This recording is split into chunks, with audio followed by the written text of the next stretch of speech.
Olá pessoal, tudo bem? 14 horas, horário de Brasília.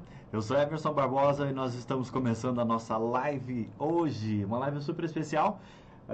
E nós temos uma visita ilustre que eu vou revelar para vocês daqui a pouquinho. E antes de revelar quem é a pessoa ilustre que está aqui comigo, vocês vão se surpreender. Eu quero falar para vocês a respeito do tema que nós vamos tratar hoje. Nós vamos falar sobre âncoras e traumas. O que são âncoras, o que são traumas e como lidar com isso. E a pessoa que está aqui é uma pessoa super legal. Tenho certeza que vocês vão gostar dela. Quem não conhece, quem já conhece, já gosta. Eu acho, né? Às vezes as pessoas não gostam tal, né? Mas, enfim, faz parte. Deixa eu passar aqui a câmera agora para essa pessoa. O nome dela é Daniele Dalla Vecchia e ela já conheço ela há bastante tempo. Não muito, porque ela já me conhece há bastante tempo, porque ela é bem mais velha que eu e tal. Não. Vamos lá, Dani, vamos ver se a gente tá boa a sua imagem. Olha lá, ó. Daí, então estamos te vendo já. Oi. Oi, gente. Então, prazer estar aqui com vocês. E que história é essa que eu sou mais velha que você? Tá louco? Não é? Da onde? Eu tenho 20 poucos. Um pouquinho Não mais. mesmo.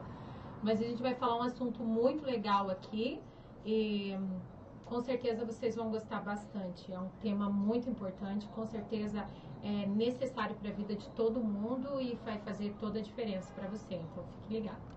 É isso aí, e a gente tá fazendo num formato diferente, um formato inovador. Eu tenho certeza que, acho que vocês nunca devem ter visto uma live assim. Eu, pelo menos, já assisti várias lives e nunca vi uma live como essa que a gente está fazendo, com troca de câmera, A gente tá chique, gente, a gente é muito chique.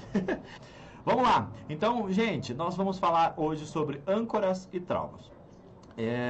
Quando a gente fala nesse assunto, muita gente pensa que a gente vai falar de coisas tristes, de coisas ruins da nossa vida e tal. E, por um lado, sim, não deixa de ser. Mas o fato é o seguinte, o fato é que a gente vai falar um pouquinho, de uma maneira um pouquinho mais pragmática, para te ajudar a vencer esse tipo de situação, ok? Então, se você tem alguma dificuldade como essa, comente aí com a gente, comente aí embaixo que a gente vai, na medida do possível, tentar te ajudar, ok? Então vamos lá. Quando a gente fala em âncoras, a gente está falando de uma memória que está muito enraizada, tá? Ela está tão enraizada que ela acaba se tornando uma âncora e ela é enraizada por vários motivos, por várias colas emocionais. Por exemplo, a cola da emoção, a cola da felicidade, a cola do riso, a cola da tristeza. Vou dar um exemplo para você. Tem pessoas que quando sentem aquele cheiro de jasmim, ele automaticamente lembra de velório, lembra de morte, lembra de cemitério. Porque um dia ele foi no velório e tinha aquele cheiro lá na sala e aquilo cravou essa memória para ele. Era alguém que ele gostava, alguém da família dele. Então criou uma âncora ali, criou uma mensagem muito forte e toda vez que ele passa por uma situação semelhante, percebe esse cheiro, percebe essa essência, essa âncora vem à tona. Tá? Ficou entendido isso? Antes de falar sobre a questão do trauma, eu quero ver se tá tudo certo aí, gente. Se vocês estão ouvindo bem a gente, se o som tá legal, me confirme aí, tá? Me confirme aí se você tá ouvindo, se tá tudo ok. Me dá esse teu feedback. Ok? Então, ó, quando a gente fala em trauma, a gente já fala numa coisa mais intensa do que a âncora. E aí a gente já vai para a questão da dor, da dificuldade. Vamos pensar num acidente. A medicina chama aquelas as machucaduras, quebra de algum órgão e tal, de algum membro, algum membro do corpo, de trauma. Então, por exemplo, a pessoa vai lá, ela se corta, ela se arranha. Aquilo gera um trauma, gera uma cicatriz. E muitas vezes esses traumas que acontecem na nossa vida pessoal, na vida profissional, faz com que a gente fique de alguma forma marcado por isso. E é exatamente sobre isso que a gente vai falar, só para você entender qual que é o contexto da nossa conversa, ok? Então, por favor, me confirme aí o som, se tá bom o som, se tá tudo certo aí com a imagem, tá? Dani, sobre essa questão aí da âncora e do trauma. Como que isso afeta a nossa vida? Então, eu acredito que isso é tão importante porque toda vez que a âncora ela afeta positivamente, você vai atrair coisas, você lá no teu subconsciente. Então, isso acontece, são crenças que estão lá no nosso subconsciente. Então, se foi positivo aquela lembrança que você teve, você vai atrair coisas. Agora, se aquilo foi negativo, você vai repelir aquilo. Você não quer ouvir, talvez você crie até um certo tipo de barreira, você não quer mais ouvir a pessoa, você cria ali algo assim, você repele.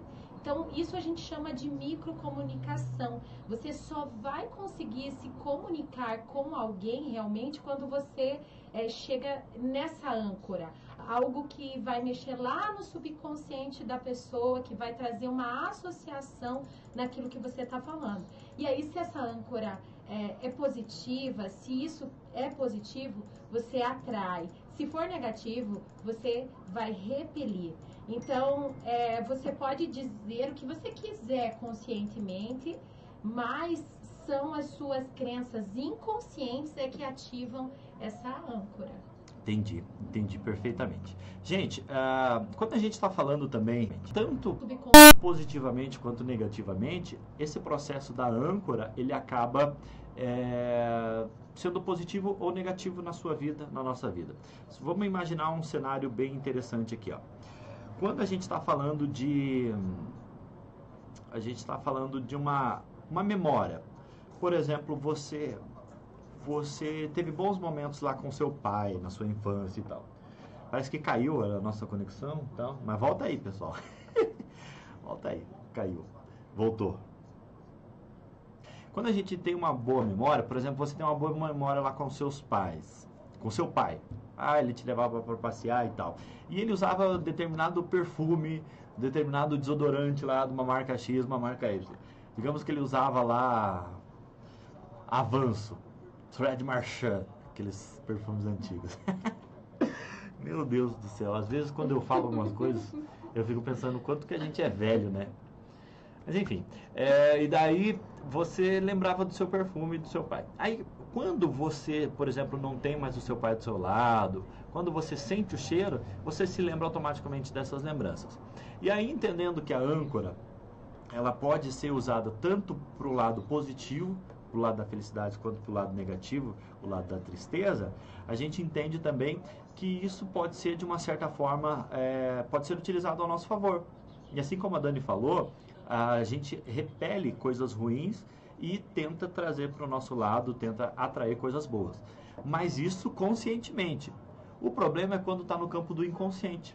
O problema é quando muitas vezes a gente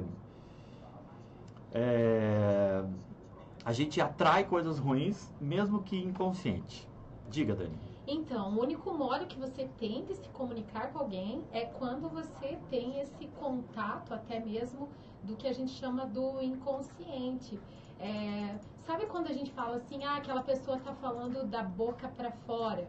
Então, realmente, quando você não vive, quando você não tem, você não pode irradiar aquilo que você não tem.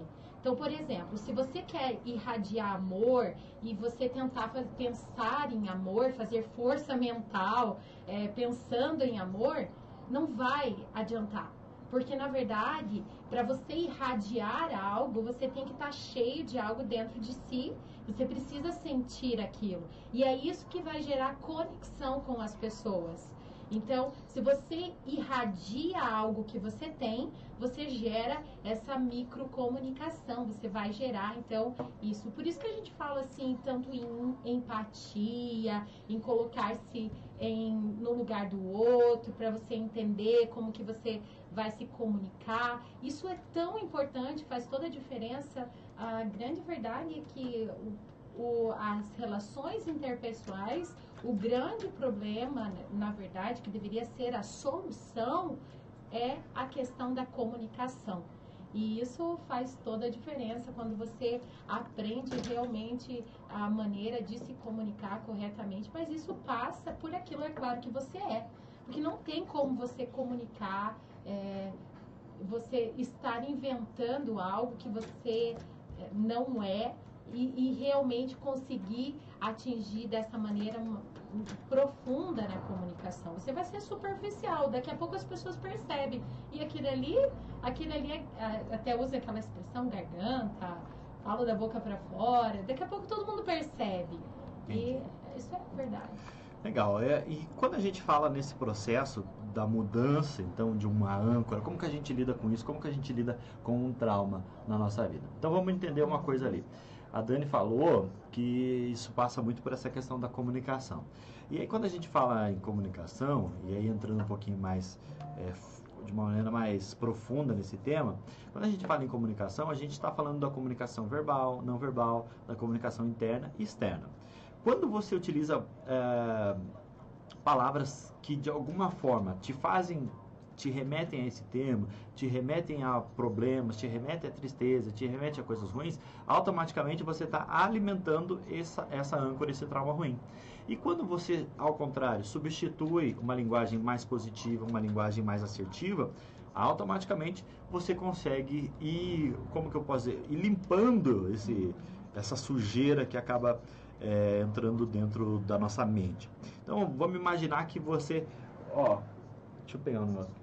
Tá vendo aqui, gente? Isso aqui é um copo uma garrafa d'água. Tá, aqui tem água cristalina e tal. Se eu coloco uma sujeira aqui, digamos que eu derrame uma gota de, sei lá, eu pego um pouquinho de esgoto e pingo aqui. Você teria coragem de tomar essa água? Todo mundo ia ficar com nojo, né? Ai, meu Deus do céu, não vou tomar e tal. Ok. Agora imagine que você vai fazer um processo de reescrever isso, de mudar isso. O que a gente faz? A gente vai substituindo, a gente joga essa água fora e vem uma água nova. Ou senão a gente vai colocando água nova até a água suja sair. É assim que funciona no rio. A verdade é o seguinte, eu não sei se você já parou para pensar, mas como é que funciona a água do mar? A água do mar, entre aspas, é sujo, não é verdade? Porque tem muita sujeira que é lá, esgoto deságua lá, peixe morre lá, enfim, não é uma água limpa. Mas essa renovação constante que ela vai tendo de receber água limpa, receber água da chuva, e vai ficando cada vez mais limpo, e a gente acaba tolerando essa água e sabe que, entre aspas, ali está limpo. É a mesma coisa na nossa cabeça. Quando você precisa mudar uma mentalidade, mudar um pensamento, você precisa trazer coisas novas, coisas positivas. Outra coisa que a gente pode fazer para mudar uma âncora, que é super positivo, e aí já entrando na questão da programação neurolinguística, é uma coisa bem interessante, hein? Guarda isso, anota isso para a vida de vocês. Você pode utilizar algumas âncoras, algumas memórias, para substituir aquelas memórias negativas. Substituir aqueles traumas, substituir aquelas situações negativas. E aí, através de alguns toques, algumas mentalizações, por exemplo, digamos que você, toda vez que você vai falar em público, que é um assunto que a gente lida bastante, você vai lá e faz uma âncora aqui, positiva, dá um estalar na mente. Aquilo tem o poder de ativar na sua mente essa memória positiva. Você vai lá, deu tudo certo, ok? Todas as vezes que você faz essa âncora, você cria essa âncora para você, você automaticamente aciona no seu cérebro vários mecanismos que vão te ajudar a ter uma melhor comunicação nesse sentido. Então, são várias ferramentas que a gente pode trazer para melhorar a nossa vida. Outra coisa importante que você tem que fazer, que faz parte de um processo de mudança de âncora e trauma, é a ressignificação das coisas, né, Dani? Muitas vezes a gente insiste em olhar de uma maneira ruim por uma coisa que já foi, que já passou e tal. E às vezes a gente se esquece que isso pode ter sido bom para a nossa vida. Vou dar um exemplo bem simples para você. Você foi mandado embora do seu trabalho, ganhou a conta. Você pode criar um trauma, eu não vou mais procurar emprego, meu Deus, eu não mereço, eu sou ruim, eu sou um mau funcionário, ou não, ou você pode ressignificar esse momento e considerar, não, agora eu tenho a oportunidade de fazer uma coisa boa, agora eu tenho tempo livre para me dedicar no meu projeto, agora eu vou pegar o dinheiro da minha rescisão e vou abrir minha empresa. Então isso sempre é um processo de ressignificação. Concorda comigo, Dani?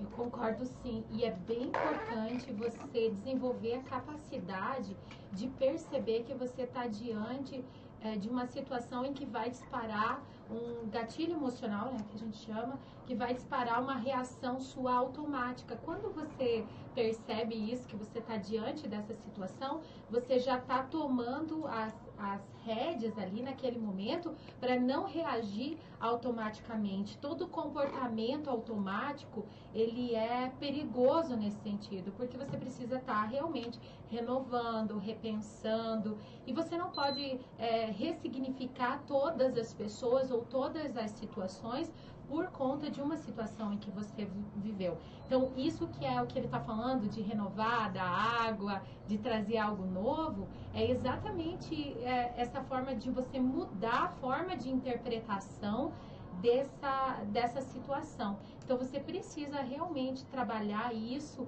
e estar pronto para perceber.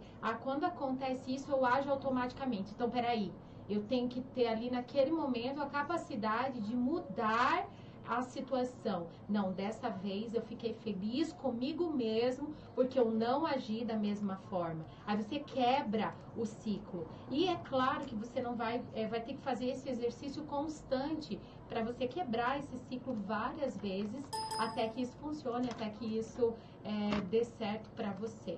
Então é muito importante, porque se tem algo que atrapalha a vida das pessoas, são as feridas emocionais. E você precisa identificar, conhecer você mesmo e bater de frente com essas feridas emocionais. Não dá para fingir que não está acontecendo nada, não dá para fingir, não, eu sou super bem, eu sou uma pessoa super forte, eu já venci isso. Será mesmo? Será que essa síndrome de perseguição, de achar que está todo mundo contra você, de você ter dificuldade de relacionamentos, essa necessidade que você tem, às vezes, de mentir sobre um determinado assunto, enfim, todas essas coisas, pensa bem a respeito disso. Será que não tem nada que você tenha que apontar, que você tenha que perceber, que sempre te gera uma reação automática? O que você precisa vencer? É bem interessante isso. Isso aí, Dani, muito bom. Gente, a gente está se encaminhando já para o final. A gente já está aqui há quase 30 minutos, passa muito rápido. Meu Deus! Mas eu quero agradecer de verdade a participação de vocês. Mas antes da gente terminar, eu quero dar uma dica muito séria, muito importante, para você se ligar nesse processo de transformação e principalmente de você se dar oportunidade de mudar alguma situação que tem atrapalhado a sua vida, ok? Mas antes de eu dar essa super dica, eu quero combinar com você o seguinte, que você compartilhe essa live aí na sua timeline, com seus amigos e tal, porque o que acontece? Quando você compartilha, outras pessoas têm a possibilidade de rever isso, de assistir isso, e talvez seja uma coisa que vai ajudá-las, que vai ser uma coisa muito produtiva para elas, assim como eu tenho certeza que foi para muita gente aí que está participando com a gente. Até a gente não falou muito sobre participações, a gente não falou muito com quem estava aí ao vivo com a gente, porque o assunto é um pouquinho mais denso e daí ia acabar ocupando bastante tempo. Mas de verdade eu quero muito agradecer e saber quem está aí, se você está aí, dá um oi só pra gente mandar um abraço, ver e tal, quem tá aí e tal, pra gente finalizar a nossa live de hoje, tá? Ok? Vai escrevendo aí, diga, Dani. Só falar tem um poema que eu gosto bastante do Miguel Lucas, que fecha esse assunto, diz assim: redecore o seu interior. Chegou a hora de deitar fora essas mágoas que o passado pintou nas entranhas do seu coração. Coloque um pouco de luz, dê umas pinceladas de otimismo. Passe o espanador no seu rancor, tire do baú a sua força esquecida. Coloque a esperança ao peito e saia à rua com o seu sorriso resplandecente. Exiba a sua grandeza. Nossa, fiquei emocionado, quase chorei. Muito bom, mas é bonito, hein? Gostei. Miguel Lucas. Miguel Lucas. Ele é brasileiro? Não sei. Não. Não tem nome de brasileiro, né? Mas enfim. Gente, então pra gente encerrar, falando um pouquinho aí sobre o que eu prometi pra vocês, sobre o processo de decisão. Esses dias eu estava conversando com o Raul, que é um dos nossos facilitadores lá do curso de oratória, E a gente estava falando sobre os processos de decisão. A gente tem basicamente dois tipos de processo de decisão. Ou a gente toma decisão pela memória, ou a gente toma decisão pela inspiração. Algumas pessoas que são religiosas acreditam pela fé. O fato é o seguinte, quando você toma a decisão pela memória, você corre um grande risco de tomar uma decisão ruim, porque as suas memórias foram ruins. Você corre o risco de limitar muito a sua capacidade e, às vezes, de não encontrar uma solução realmente transformadora, uma solução que transcende, uma solução diferente. Não sei se você já passou por esse problema de você querer tomar uma decisão legal, uma decisão interessante, assim, uma decisão importante na sua vida, mas você não encontra como. Meu Deus, como é que eu faço? O que eu preciso... sabe, aquela dificuldade de tomar uma decisão? Por quê? Muito provavelmente você está tomando decisão pela memória. E aí o que acontece? A sua memória, coisas que você não viveu ainda, ou coisas que você tem lá no passado, não são suficientes para resolver novos problemas. Então é um cuidado que a gente precisa ter para a gente afastar possibilidades do erro, possibilidades de aumentar traumas e de evitar algumas âncoras negativas. E existe a possibilidade da gente tomar decisões também pela inspiração, ou seja, de você se conectar com você mesmo, se conectar com Deus, se conectar com algo que você acredita e que possa te trazer essa inspiração que muitas vezes está dentro da gente, mas que fora da nossa mente racional, mas uma coisa mais dentro da gente, que tem a ver com coisas que... eu não sei se você já passou por essa situação de você estar tão desesperado, tentando achar uma solução e não consegue. De repente você esparece, fala, não consigo, vou dormir, vou relaxar, vou fazer outra coisa. E aí quando você volta, a solução parece que estava ali clara na sua mente. Então essa decisão foi tomada pela inspiração, pela fé, por aquilo que veio, que transcendeu. Não era algo comum que você faria só dependendo da sua memória. Isso com certeza vai te ajudar futuramente aí a ter novas decisões, ok? Gente, foi muito bom estar aqui com vocês. É sempre um prazer parar um pouquinho para a gente conversar sobre assuntos. A gente sempre fala muito sobre comunicação e oratória e tem muita gente perguntando sobre o curso de oratória e tal. Então, se você quer saber um pouquinho mais sobre, eversonbarbosa.com.br. E agora eu vou passar para a Dani, para ela falar um pouquinho também sobre ela, para você conhecer um pouquinho sobre ela, se você ainda não conhece, e como que você pode entrar em contato com ela para vocês conversarem. É uma pessoa que vale a pena conversar, tá? Então, Dani. Então, eu trabalho com o Dr. Volmir na assessoria ali de comunicação na Câmara Municipal de Curitiba e claro que eu gostaria que vocês conhecessem o nosso trabalho, curtam lá a página Volmir Aguiar, Dr. Volmir Aguiar, e vocês vão ver que a gente está fazendo um trabalho muito legal, a gente tem uma vontade muito grande de ver Curitiba um lugar muito melhor, a gente acredita nisso, é gente que está vindo aí com um trabalho sério, com responsabilidade para fazer da nossa sociedade um lugar muito melhor para viver. E é isso aí, gente. Vocês podem entrar em contato comigo também. O meu Face é Daniele Dalla Vecchia e a gente pode conversar mais sobre esse assunto. Muito bem, Dani. Foi muito bom receber você. Muito obrigado. Obrigada. E essa live também vai estar disponível lá no Facebook da Dani. Então, enfim, se vocês quiserem conhecer, falar um pouquinho mais com ela, conversa lá com ela, que ela tem uma cabeça privilegiada. Gente, foi um prazer estar aqui com vocês. Último recado para vocês é o seguinte, olha só, no dia, deixa eu pegar minha agenda aqui, ó, no dia 24 de fevereiro, vai cair numa sexta-feira, às 15 horas, eu vou fazer um hangout com o Raul Candeloro, um dos maiores especialistas do mundo em vendas. Ele mora em Charlotte, nos Estados Unidos, e vai estar aqui conversando com a gente. Vai ser bem legal, ao vivo. E se você quiser participar, entra lá no site eversonbarbosa.com.br, se cadastra lá para você ser avisado, aí na sua agenda e tal, que vai ser muito legal. A gente vai falar sobre comunicação e vendas. Para você que tem dificuldade de vender, você tem um ótimo produto, um ótimo serviço, faz coisas muito legais, mas chega na hora de vender, você não consegue passar isso com credibilidade, passar isso de uma maneira que atraia as pessoas, que faça com que as pessoas desejem o seu produto ou serviço. a gente vai mostrar para você o que é que está acontecendo e como superar isso, como vencer isso. Vai ser uma conversa muito legal. Como eu falei para vocês, o Raul, ele é diretor, ele é o presidente do Instituto Venda Mais, da revista Venda Mais, que é a maior revista da América Latina, tratando sobre gestão comercial, com vendedores, com gestores comerciais. Vai ser um assunto muito, muito de alto nível, assim, e você é meu convidado para estar ali com a gente, tá bom? Entra lá, ebersonbarbosa.com.br, vai ser muito legal. E se você gostou desse assunto, se você gostou dessa live, ou quer sugerir para a gente algum tema, algum assunto, manda para a gente aqui no Facebook, pode escrever aqui embaixo, aqui, ó, aqui embaixo. Isso, escreva aqui embaixo, compartilhe com seus amigos e a gente vai ter o maior prazer de responder você, de ajudar você naquilo que você, claro, que se tiver ao nosso alcance, ok? Valeu, Dani, obrigado, até uma próxima. Até, valeu. Valeu, gente, a gente se vê numa próxima, tá bom? Um beijo do Magro e, ó, não se esqueça de compartilhar, de curtir aqui, tá bom? Até, tchau, tchau.